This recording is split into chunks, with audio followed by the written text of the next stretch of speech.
सबको पता था यही होने वाला है एंड में। बांग्लादेश की उसकी ईगो, उसको पैर पे कहते हैं ना खुद कुल्हाड़ी मार लेना, वो वाली हरकतें थी बांग्लादेश की। बांग्लादेश एंड में क्या हुआ, बांग्लादेश बाहर हो गया T20 वर्ल्ड कप से। उसकी जगह अब स्कॉटलैंड खेलने वाली है T20 वर्ल्ड कप।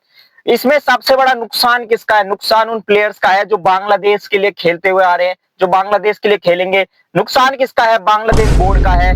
नुकसान किसका है? उन फैंस का है, जो फैंस एक इमोशन लेके वर्ल्ड कप जब होते हैं ना, कि ओडीआई वर्ल्ड कप होता है, T20 वर्ल्ड कप होता है, या कोई चैंपियंस ट्रॉफी जैसे टूर्नामेंट बड़े होते हैं, हम क्रिकेट फैंस उन्हीं चीजों का तो वेट करते हैं कि वो आएगा, इस बार ट्रॉफी हमारी है। वो चीजों पे पूरी तरह से मतलब धक्का मिला है बांग्लादेशियों को। बांग्लादेश के जितने भी फैंस हैं उनको भी बहुत बड़ा धक्का मिला है। और भाई किसकी गलती है? ये सरासर गलती है ईगो की, उस एटीट्यूड की और वो एरोगेंस की, जो बांग्लादेश की जो गवर्नमेंट है, जो सरकार है, उन्होंने इंडिया के अगेंस्ट में दिखाई है। इंडिया का क्या बिगड़ा? इंडिया का कुछ नहीं बिगड़ा। आईसीसी का क्या बिगड़ा? कुछ नहीं बिगड़ा। टूर्नामेंट का क्या बिगड़ा? कुछ भी नहीं बिगड़ा। लेकिन कान किसने भरे? आपके पाकिस्तान ने कान भरे। पाकिस्तान भाई कहाँ है? पाकिस्तान बोलने वाला था हम स्टैंड लेंगे, हम बांग्लादेश के लिए स्टैंड लेंगे। पाकिस्तान ने ऐसा सरासर मतलब फुली स्ट्रॉन्ग बोला था कि बांग्लादेश अगर बाहर होता है तो हम बॉयकॉट करेंगे। कर दिया आपने बॉयकॉट? आपने कोई बॉयकॉट नहीं किया। आपने मजाक बना दिया उन बांग्लादेश के फैंस का, उन बांग्लादेश के सपोर्टर्स का, जिन लोगों ने मतलब सोचा था कि शायद ये खेलेंगे, टूर्नामेंट होगा। और भाई बड़ी सी बात नहीं थी, छोटी सी बात थी। पूरी वीडियो को डिस्कस करेंगे कि क्यों हुआ, कहां से ये बात छिड़ी, उसके बाद में ऐसा क्यों हुआ, कैसे स्कॉटलैंड वापस आई और पाकिस्तान ने कैसे कैसे मिलकर कान भरे बांग्लादेश के। चलिए इस वीडियो को शुरू करते हैं। दरअसल दोस्तों ये शुरू हुआ जब बांग्लादेश की गवर्नमेंट चेंज हुई। पहले शेख हसीना थी, लेकिन उसके बाद में शेख हसीना की गवर्नमेंट को पूरी तरह से खत्म कर दिया गया। बांग्लादेश के अंदर में कुछ ऐसी चीजें हुई जो नहीं होनी चाहिए थी, जो आपत्तिजनक भी थी। और उससे एक धर्म को, जो इंडिया एक धर्म है, उस हिंदू धर्म वाले लोगों को भी बहुत ज्यादा ठेस पहुंची, जो हिंदुस्तान में रहते हैं और हिंदू धर्म को फॉलो करते हैं। मैं उस चीज के बारे में डिटेल में नहीं जाऊंगा, क्योंकि वो आप सभी लोगों को पता होगा और मेरे को कोई ये वीडियो इतनी कंट्रोवर्शियल भी नहीं बनानी है। उसके साथ साथ में उसी के बाद में जितने भी इंडिया के जो यूथ हैं, जो इंडियंस हैं, जो हिंदूज हैं, उन लोगों ने सपोर्ट करा कि भाई ह्यूमैनिटी के तौर पर भी और प्लस में हमारे धर्म के तौर पर भी हम लोग ये चीजें, अगर आप बांग्लादेश में ये चीजें हो रही है और फिर उसी बांग्लादेश के वो प्लेयर्स जो कि गवर्नमेंट के साथ में अच्छे टच में है, वो लोग अगर हमारे यहाँ पे इंडिया में आएंगे तो भाई हम उनको आईपीएल जैसी फ्रेंचाइजी में पैसा तो नहीं कमाने देंगे। कोई ऐसी प्रॉब्लम नहीं थी कि वो खेल नहीं सकते, कोई टूर्नामेंट नहीं खेल सकते, लेकिन हम उनको अपनी तरफ से तो ऑफर ऐसा नहीं करेंगे कि पैसा, पेमेंट और उनको मतलब अमीर से अमीर बना दो और उसके बाद में कुछ ऐसी चीजें हों। ये इसलिए था ताकि उन चीजों पे रोक लग जाए कि भाई नहीं, हमने भी कुछ गलतियां की है, हमें शायद वो चीजें नहीं करनी चाहिए एज ए ह्यूमैनिटी। बट कोई भी चीज ऐसी नहीं हुई। उसके बाद में क्या हुआ, हमने मुशफिकुर रहीम को खरीद लिया था ऑक्शन में। उसके बाद में उसको वहां से हटा दिया कि भाई मुशफिकुर रहीम बांग्लादेश की तरफ से है तो हम उसको नहीं खेलने देंगे। कुछ ऐसा आया, डिसीजन लिया बीसीसीआई ने और एकदम चीजें ठीक हो गई। उसके बाद में बांग्लादेश ने उस चीज को ईगो पे लिया, अच्छा हमें सिखा रहा है, मतलब वो वाली उनकी हरकतें थी कि हमें सिखा रहा है। और कान कौन भर रहा था? पाकिस्तान। क्योंकि पाकिस्तान कि जो ईगो थी ना पाकिस्तान की, वो वाली भी तो हम लोगों ने हट कर दी थी कि भाई हमने हैंडशेक नहीं करा। हम लोगों ने बोला कि पाकिस्तान नहीं जाएंगे तो नहीं जाएंगे। पाकिस्तान खुद तो कुछ नहीं कर पाया, लेकिन पाकिस्तान ने कान भरे बांग्लादेश के कि भाई आप भी क्यों जा रहे हो? अगर इंडिया आपके साथ में ऐसा कर रहा है तो आप ऐसे कर रहे हैं भाईजान, ऐसे कैसे?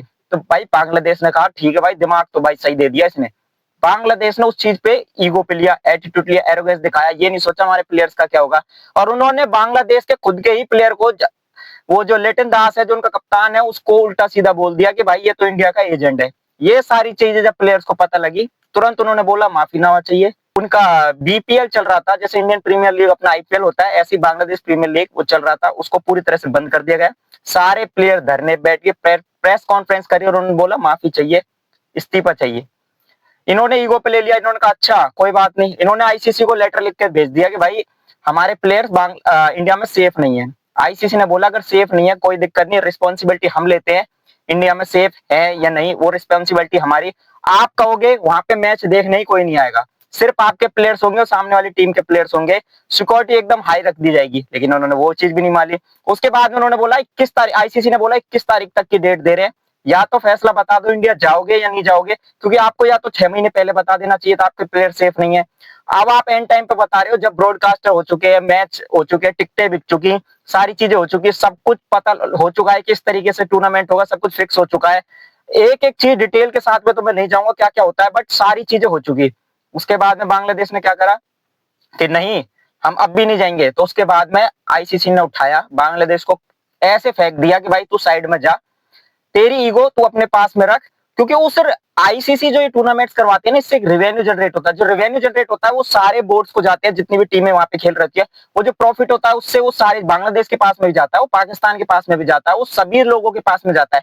बांग्लादेश वहां से भी अब शायद एग्जिट हो सकता है, वो जो प्रॉफिटेबिलिटी थी वो भी पूरी तरह से खत्म हो जाएगी। बांग्लादेश को हटाया गया, स्कॉटलैंड को बुला लिया गया। पाकिस्तान इस बीच में कहां से आया? पाकिस्तान वो दीदी था, वो चाची था जो कान भर रहा था बांग्लादेश के, और उसके बीच बीच में ना मजे स्वाद ले रहा था पाकिस्तान। पाकिस्तान के जो नकवी है, जो वहां का चेयरमैन है, उसने ये बोल दिया था कि बांग्लादेश के साथ में हम खड़े हैं, बांग्लादेश अगर बॉयकॉट करेगा तो पाकिस्तान भी बॉयकॉट करेगा। बांग्लादेश ने तो बोल दिया भाई हम बॉयकॉट करेंगे, पाकिस्तान कहां है, कहां गया तुम्हारा वो स्टैंड? ये वो चाची है पाकिस्तान, जो कान नहीं भरते, पड़ोस की जो आंटियां होती है जो कान भर देती है, पाकिस्तान वो चीज है। इसकी खुद की कोई वो नहीं है। ये पाकिस्तान पहले भी अपने उस पे कि हम नहीं खेलेंगे, हम ये कर देंगे वो कर देंगे, इंडिया को पाकिस्तान खेलने आने पड़ेगा। इंडिया नहीं गई पाकिस्तान खेलने, और इंडिया जीती उसको, और उसके बावजूद भी अब इनका कुछ नहीं चला तो इन्होंने बांग्लादेश भड़काया। बांग्लादेश बाहर हो चुका है, स्कॉटलैंड अंदर आ चुकी है, और पाकिस्तान भाई तुम जो इतना स्टैंड ले रहे थे, जो अपना भाईचारा दिखा रहे थे पाकिस्तान के साथ में, अब क्या होगा? कुछ भी नहीं हुआ। पैर पे कुल्हाड़ी मारी है प्रॉपर बांग्लादेश ने, अपने फैंस के साथ में गद्दारी करी है बांग्लादेश ने। बांग्लादेश की जो गवर्नमेंट है उसने अपने प्लेयर्स के साथ में गद्दारी करी। यार कोई एक देश है, उसके लिए जब बच्चा होता है ना छोटा, जो क्रिकेट फील्ड में आता है कि भाई मैं अपने देश के लिए ट्रॉफी जिताऊंगा, अपने देश के लिए खेलूंगा, यही तो एक ड्रीम होता है। उस ड्रीम को भी आप पूरा नहीं करने दे रहे हो। उसको एक अर्निंग भी चाहिए होती है, आप उसको अर्निंग नहीं करने दे रहे हो। पूरी तरह से आपने अपने प्लेयरों की धज्जियां उड़ा दिया। तो बांग्लादेश के जितने भी फैंस हैं, वो जो अगर इस वीडियो तक देख रहे, भाई मुझे तुमसे कोई व्यू नहीं चाहिए, तुमसे कोई कमेंट नहीं चाहिए, कोई लाइक नहीं चाहिए, तुम अपने देश के साथ में अगर खड़े हो तो भाई खड़े रहो। लेकिन ये चीजें अपनी गवर्नमेंट तक है ना, अगर तुम लोगों में थोड़ी बहुत अकल बची है तो भाई अपने गवर्नमेंट से सवाल तो पूछो कि भाई अब करे क्या, हम अब करे क्या? पूरे देश में क्रिकेट का सबसे बड़ा जो टूर्नामेंट हो रहा है वो हो रहा है, उसमें हम लोग नहीं है, हम थे, अब नहीं है। जिसको पूरी दुनिया देखेगी उस टूर्नामेंट को, उसमें बांग्लादेश का नाम ही नहीं है।